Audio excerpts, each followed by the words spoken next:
Hello and welcome to Project Noon, a platform dedicated to exploring Hindu-Muslim dialogue.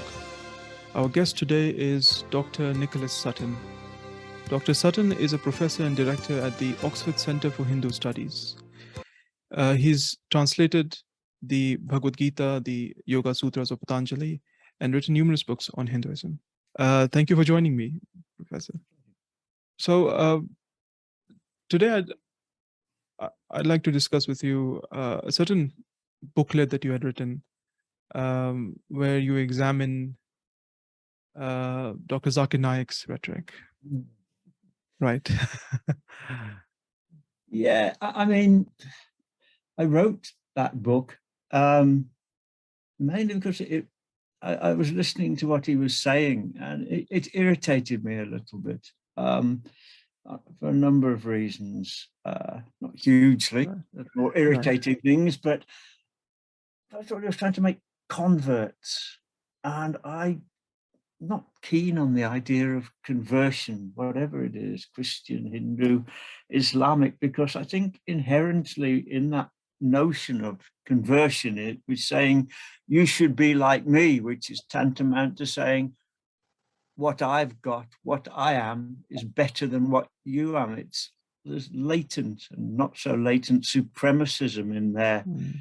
And my understanding of religion, spirituality, if you like, is it's devoid of supremacism. Its key quality, or one of its essential qualities, is humility. And therefore, better when you encounter someone of a different faith or belief, better to listen to them rather than try and tell people all the time what I know, what I've got is best. So, and it connects up as well with we've seen in history, wherever you've got these conversion, supremacist mood within religion, it inevitably gets related to political imperialist domination. We saw that with the British in India. Christianity was a better religion than what the Indians had, Islam, Hinduism, whatever. We've got something better. And it kind of gave the British legitimacy for what was essentially an illegitimate form of conquest, domination, exploitation of other peoples. So I think on many levels, the idea of conversion, because it's inherently supremacist, I don't like. But beyond that, what Dr. Naik was doing was he was using Hindu texts and I think mainly Bhavishya Puran, and he was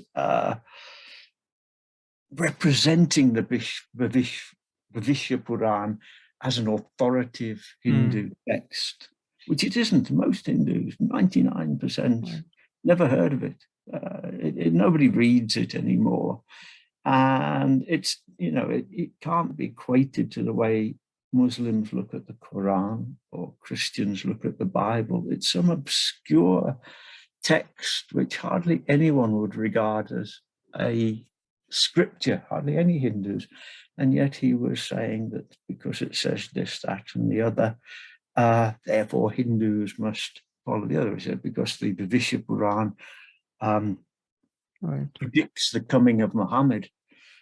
Therefore, Hindus should convert. Moreover, the passages he took from the Bhavishya Puran, he wantonly mistranslated and misinterpreted. I think it's where it talks of Muhammad. It's not the Prophet Muhammad. It talks about, I think, Muhammad of Ghazni, an Afghan conqueror. And it's self-evident.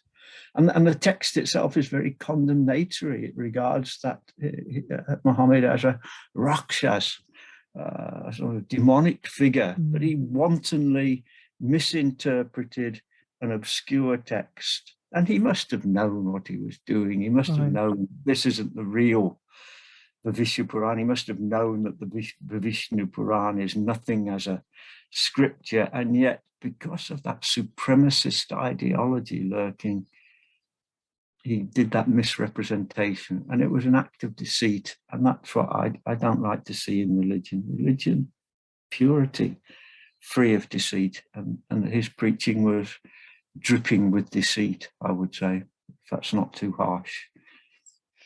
No, I don't think that's too harsh at all. In fact, I found your book to be, I found you to be quite patient in treating him, and quite sympathetic even. I mean, in terms of understanding his motives and his intentions, and you're trying to think the best of him. And it's very respectful, the kind of the way you wrote about him, but you still thoroughly critiqued the basis of some of these ideas that he uses in almost every lecture of his. I would have to say I would be equally critical of Hindus who have a similar sort of mindset. Hinduism is greatest, because all of that is antithetical to the revelation of the Hindu faith. If we explore Upanishads, Gita, etc., this idea of I'm better than you, my beliefs are better than yours. It's completely the opposite of what the actual Upanishadic texts are saying, which are overwhelmingly universalist in their outlook on people. So it's not just a thing about Islam, it's about that kind of mentality. Right. Well, you were suggesting that he must have known about this, but I think more than that, there is also a large element of self-delusion or self-deception involved over here. I think where he's convinced and he has certain convictions, and he treats those convictions as knowledge. So as a substitute for actually reading and actually inquiring about other traditions. And those convictions are then tried to read into the the Hindu tradition, and so you have all of these gross misrepresentations, and utterly trying to misunderstand what even a person who's taken a beginner course in Hinduism would understand. It seems ironical. It does. It reminds me, strangely, I don't know if you've heard of him. He's very unwell now. Professor Richard Dawkins, who is an ardent atheist. Yes. Sometimes I've heard him mention Hinduism, and when he talks about religion in the same way, it's always a misrepresentation of what religion truly is. He narrows it down to dogmatic fundamentalism, and he attacks that and says that can't be true. But that's not what religion is. That's just a narrow band of religion. And so again, I think in that case, he would be using what is convenient for his evangelism, if you like, trying to convince and convert others. And I just don't feel comfortable with that mentality for the reasons I gave. Supremacism. If something is genuinely harmful, it's doing harm to the world, as religion can do, then by all means oppose it with clear arguments, but just for the sake of demonstrating that one is superior or better. That's a kind of base motivation for this kind of misrepresentation of what the other party is saying. Right. I don't know if talking about Islam, I fairly recently, do you mind if I just mention this? No, of course, yeah. I recently, I'd known about this for a while, but I recently looked into a Sufi teacher whose name was, you may have heard of him, he was executed in Delhi in the 17th century. His name was Hazrat Sarmad Shahid. His tomb is in the Jami Masjid in Delhi. I have seen it, but I didn't really understand. But he was accused of atheism and heresy, and he was brought before the emperor, asked to demonstrate his orthodoxy by repeating, there is no God but God, and Muhammad is his prophet. So when he started to say this, he said, there is no God, and then he stopped. And he was asked, why did you say that? And he said, because to say that there is no God but God is the mark of absolute realization. One who can say this, only a person who has realized the full truth can make that point. And I haven't yet, despite all the beautiful devotional prayers to Allah he'd written, and the mood of devotion. Still, he said, I haven't come to that point of absolute certainty. I'm still seeking that experience of the divine. And it was for that that he was executed. But I think about that is that conviction that I am right. It draws a barrier, doesn't it? I know everything there is to know, and I'm not going to look any further. And again, I think that's problematic.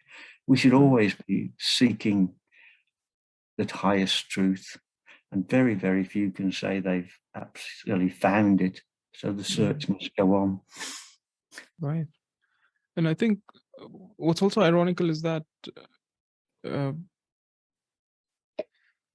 mean, this is something the Quran accuses other, certain other religious communities of doing, in its view, where, I mean, for example, the children of Israel, it says that do not, they were told not to clothe truth with falsehood, not to mix truth with falsehood, and do not knowingly conceal the truth. I mean, these kind of refrains are found repeatedly in the Quran, and the emphasis on justice, even intellectual justice, or any kind of justice, which also includes intellectual justice. So be just, even if it is against yourself, even if it is against your people. You have to do what is just, and you have to represent things in their due. And ultimately, the Quran ties this to God consciousness, to piety. It says that be just because it is closer to God consciousness. Right. That's really interesting, because it suggests that I think justice, egalitarianism, is a symptom of awakening, isn't it? It's that purity of mind that brings one closer to the mission, to the conclusion of the search, if one ever reaches that conclusion. I always think of compassion. There's a prayer from Karnataka, written by Basava, a great Shaivite teacher. And he says, I'll see if I can say it in Canada. It's not a language I'm familiar with, but he says, I think that's apologies to any Canada speakers, but what it means is there can be no religion without compassion. Compassion is the very root of our religion. Our Lord, he names us Shiva, does not care for religion that is not rooted in compassion. And I think what you're saying there about justice, because justice and compassion are obviously very closely aligned with one another.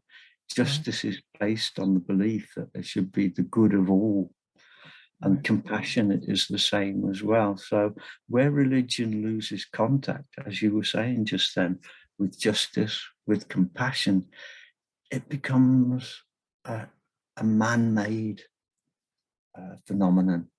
And things that are man-made contain the flaws that humanity injected them, because humanity is flawed. You have to look at the world to see the flaws of humanity. And when humanity creates religion that is free of compassion, it doesn't have justice at its heart, then it just reflects the human nature, when what we're looking for with religion is, I should say, that divine consciousness as opposed to the human consciousness. That's very interesting.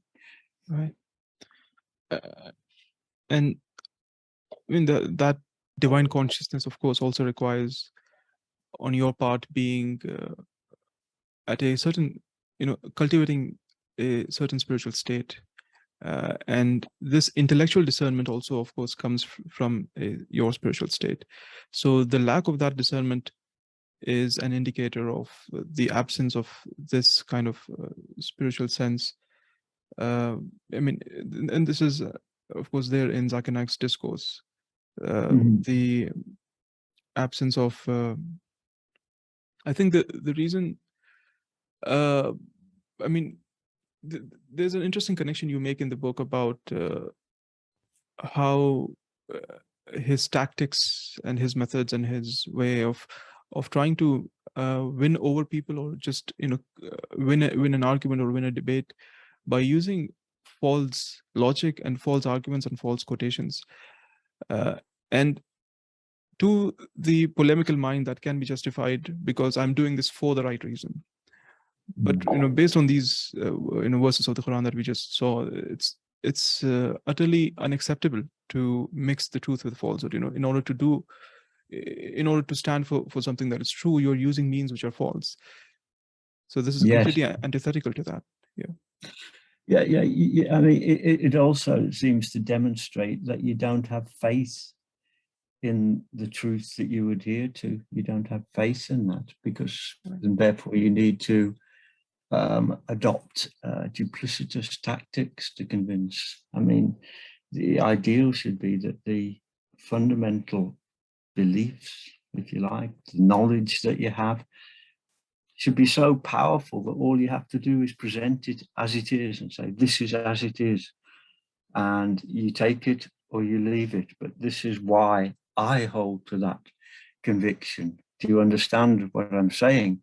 And if they understand. But this thing of using tricky tactics, duplicitous tactics, it suggests that you haven't got faith that what you have to offer is convincing enough in itself, and therefore I have to do trickery. And that's why I say, I don't think it really comes down, if people could look into their heart of hearts, why am I doing this? They would see that it's about me. It's about myself and my image and my desire to be better than other people, which is a very base human instinct. And as I said before, base human instincts very easily penetrate into the sphere of religion. And I think that's always going to be problematic. And duplicity is one of those base human instincts, the desire to be admired, the desire to be better than others. And therefore, I will bring them in as my followers and use anything. It's political, isn't it, really? That's the way politicians act. Like our Prime Minister we've just lost here in the UK was notorious for that. He would, when he was asked a difficult question, he would just say things that weren't true. But we expect better from religious people. Well, I do anyway. Right. I think that's a reasonable expectation. Right. I mean, I think what's also really unfortunate is that people such as Zakir Naik do not are not really scholars in any sense, and as you also mentioned, he's more of a preacher than a scholar.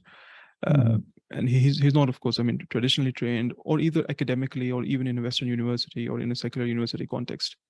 I mean, his knowledge of religious history and philosophy seems quite, poor.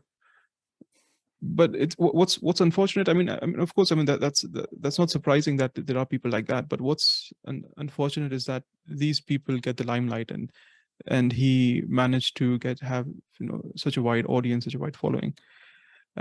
That's indicative of the times that we live in, and what the masses want, what appeals to the masses. Yes, you can't.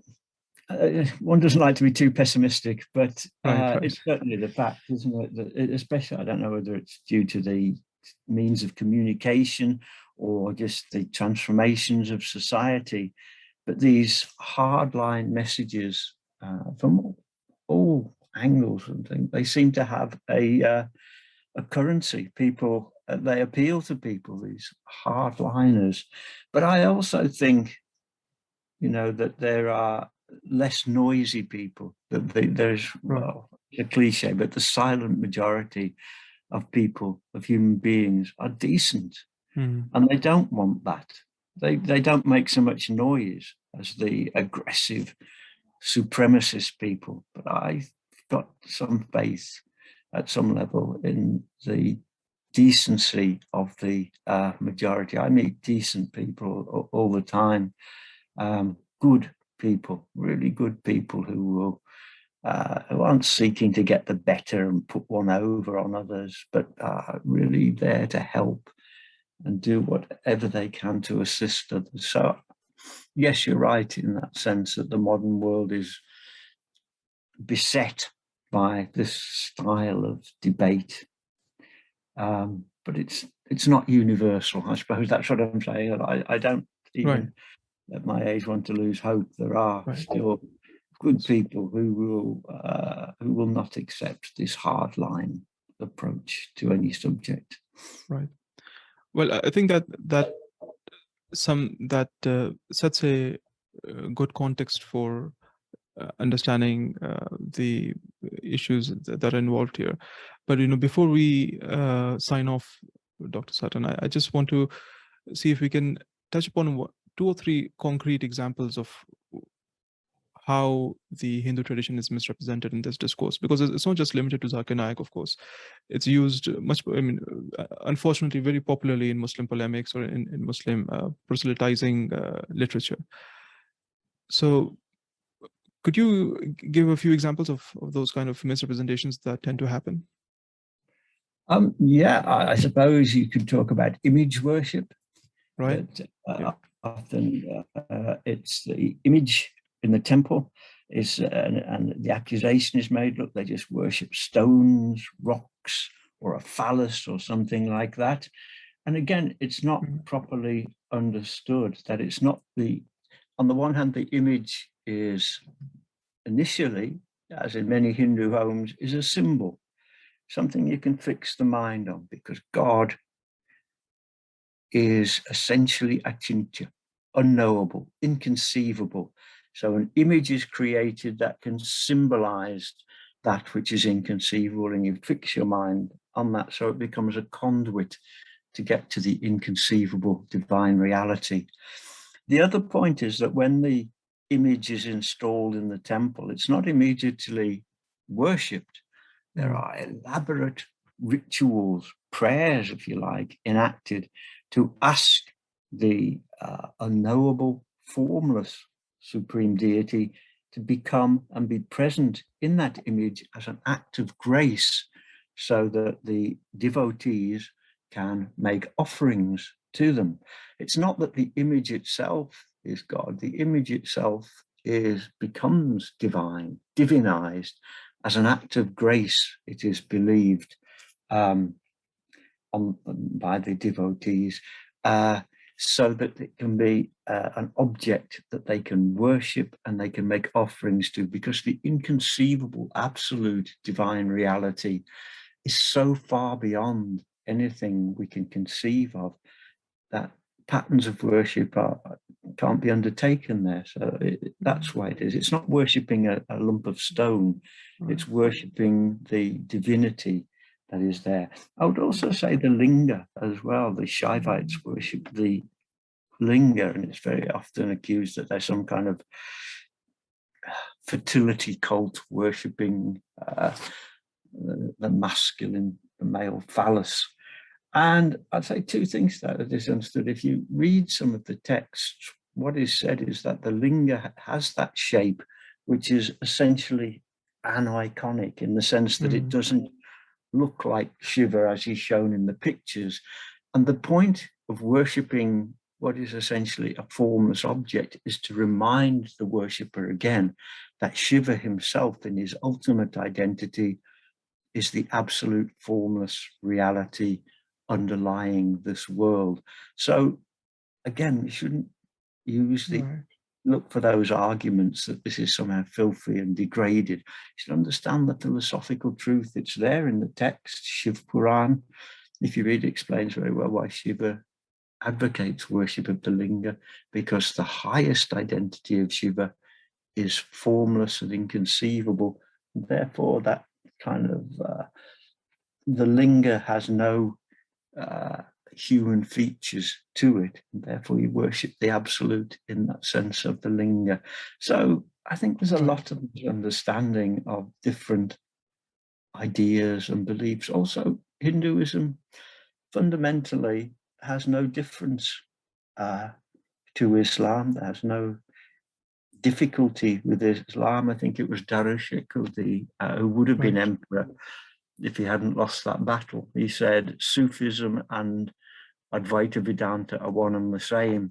And I think there's a lot of truth in that. And I think a more enlightened approach is to look for commonalities that you have with your neighbors rather than differences and reasons for argumentation and indeed conflict.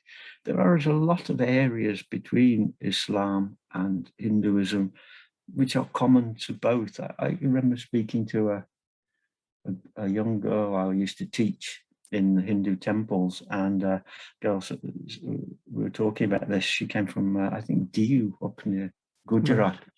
And she said there was never any problems between us when it was a Muslim holy day, Eid or something like that. We used to go with our friends and join in.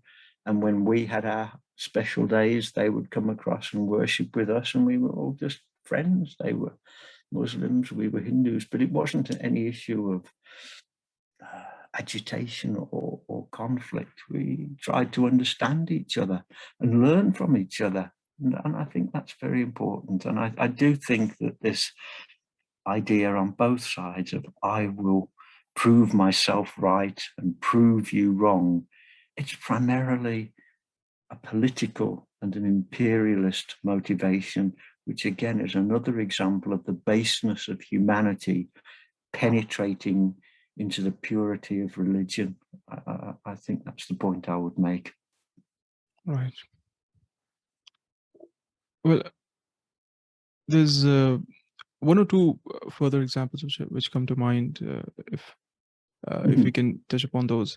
Sure. There is one example in frequently used by Zakir Naik, of course, of the understanding of avatar, and how, of course, there's the famous Gita verse, which sounds almost like something out of the Quran, because the idea that God sends messengers from time to time when society needs it and needs divine guidance. But of course, the initial bit is forgotten, where Krishna says that I am the Lord of all beings, and I manifest myself when they need me from time to time. Yes, that's correct. I mean, there are debates over what the actual meaning of avatar. We teach it in some of our courses, and I throw out a question to people: what is avatar? But essentially, avatar is from the verb tri, and it's avatri. Tri means to cross, ava means to cross down. So an avatara is one who crosses down, a descent. And it's not like a preacher, although the avatars may preach, but it is a manifestation of God, him or herself, that God appears in this world as different living beings. There is also a philosophy that God can empower human beings with divine potency in order that they can fulfill a mission. It's called a Shaktyavi Vaishyavatar. But when Krishna is speaking in those verses of the Gita, as you know, he refers to himself as the Lord, the creator. Everything comes into being from me. I control the creation of the world, the manifestation of it. There's no doubt, the Gita says, Krishna says in the Gita, he is the supreme absolute. For the Gita, Krishna is Allah, and he comes himself with his full potency. It's not that a human being is born with that potency. It is the divine itself. And there's something similar as well in Christianity, I think, with their idea. Jesus wasn't just a preacher of religion. He was also divine. He possessed the divine nature in himself. So avatar is different to the idea of preacher who descends, who is essentially human and therefore theoretically fallible. Right. I think that's an important distinction to understand. Yeah. And then there's one other example, which is, I mean, and unfortunately, a lot of books have been written based on this misunderstanding, trying to find the prophecy of Muhammad in the Hindu tradition, especially the Kalki avatar and all that discourse. No, it's impossible. Kalki, the 10th avatar. Well, it's impossible to read Kalki as Muhammad, both because the dates of the Kalki avatar are given in all of the texts, and it's far to the future. Secondly, the activities of the Kalki avatar are not in line with the life and activities of the Prophet Muhammad in any way at all. They can't be clear. The only, I suppose, similarity is that they come and they spread a good message, or they perform good deeds. They both engage in warfare to some extent, but they're such tenuous links that to try to say that one is the other, that Muhammad is Kalki, again, no serious student of the text which refer to Kalki could draw that conclusion. It's an idea that's seized upon because of the desire for supremacism and conversion, and it's just such a weak argument. It doesn't hold up at all to any form of scrutiny. Right.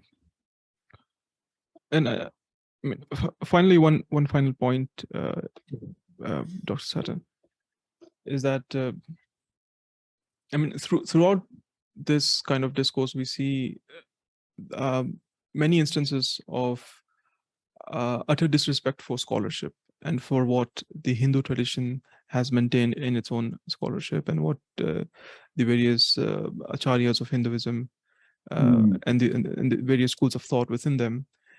Because, I mean, in Zakir Naik's approach, you can see an almost literalist kind of reading of the Hindu texts, and not just a literalist, but an ahistorical, a decontextual, and a reading which is utterly, utterly disregards what that tradition has to say about itself. Yeah, yes, I agree, and you're quite right. I mean, the depth of Hindu scholarship is simply amazing. And I've said before, no one person in a single life can ever become expert in Hindu ideas because they're just so vast. I've got a few books behind me that I know, but I mean, there are many others. I'm constantly coming up across things that I've never heard of, never seen before, reading. And that's why I find I call it work, but it's not really work. I find my studies so enthralling and exciting, because just like I came across Sarmad Shahid the other day, months back, and I read that. It's amazing. When I got a book of his poetry and read all of that, and I'd read one and I'd think about it and think, that makes there's a lot in that. And it's the same with Hindu texts as well. I've just come across this one. Well, I've known this one. I've had this one for many years, but I read it again. It's the poets of the Shaivite teachers of Karnataka. And again, I read that, and it has so much meaning in it. So to dismiss Hinduism as something shallow is utterly ridiculous. It might be argued that Hinduism is overly complex. And I find that every idea that's ever occurred to me, every idea about the divine, about the way that we should live our lives, what is dharma, etc., is debated within these texts. Mahabharata is full of ideas. I studied that, and I have to say, in many ways, Mahabharata has changed my life, simply because of that, going through the texts, the ideas they have. And I'm not a person who would follow it in a fundamentalist way, but what they do is they set my seeking, my questing mind in operation to find them. And there is enormous huge depth there to be explored if one has the time or inclination to do it. You'll never reach the end, but I think anybody who looks at these works, these texts, the works of the great acharyas, Ramanujacharya, Madhvacharya, Shankaracharya, etc., will find something startling in that. I was, years back now, invited to Lambeth Palace, which is the home of the Archbishop of Canterbury, because he wanted to host a conference on Ramanujacharya, the Vaishnav teacher and commentator, because he had studied Ramanujacharya's writings, and he's a Christian. He's the head of the Christian church in England and other places around the world. He was so struck by what Ramanuj was saying that he wanted to draw us together, other people as well, and discuss, the significance of Ramanuj's ideas. And I think anybody who has, as I say, the time or the inclination will find something of wonderful value somewhere in the text. Sometimes you come across things and you just think that's not for me.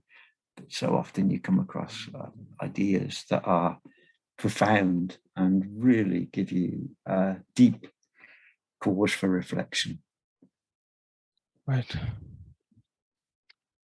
Well, I think this only highlights the need for scholarship and the need for scholarly rigor and humility, even about one's own lack of knowledge and about the vastness and the richness of and complexity of the other's tradition.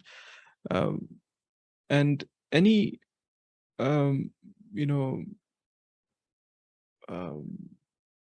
I don't want to say,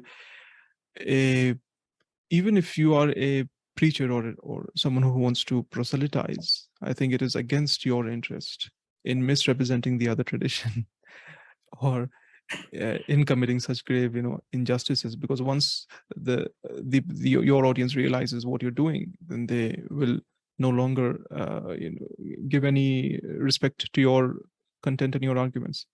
I agree absolutely. Islam has enough of its own, with its own breadth, Right. Sufis, Sunnis, Shiites. It doesn't need to engage in these tactics. It's got enough to offer people. So just say, look at this. I think that, and I think it reflects badly upon them, because duplicity and misleading, dishonesty, ignorance are all pitfalls on the path of one who is seeking religious progress. And if you feel, and also I think it's slightly insulting to your own tradition. You're thinking, it's almost like saying my own tradition isn't good enough in and of itself. Therefore, I have to resort to trickery, to deceit, to bring people to where I want them to be. And it's underhand, isn't it? And it represents, as I said, the human flaws and human frailty in which religion is trying to bring us to transcend those flaws. Deceit isn't compatible with spiritual awakening. Honesty, utter honesty, satyam, is a quality of true religion, be it Islam or Hinduism. And if you set aside that commitment to truth and you become deceitful, then you're abandoning not only the other person's religion, but I think you're abandoning your own religion, and need to reflect very carefully on what you're doing. Look into your own heart. Why am I doing this? You have to ask yourself.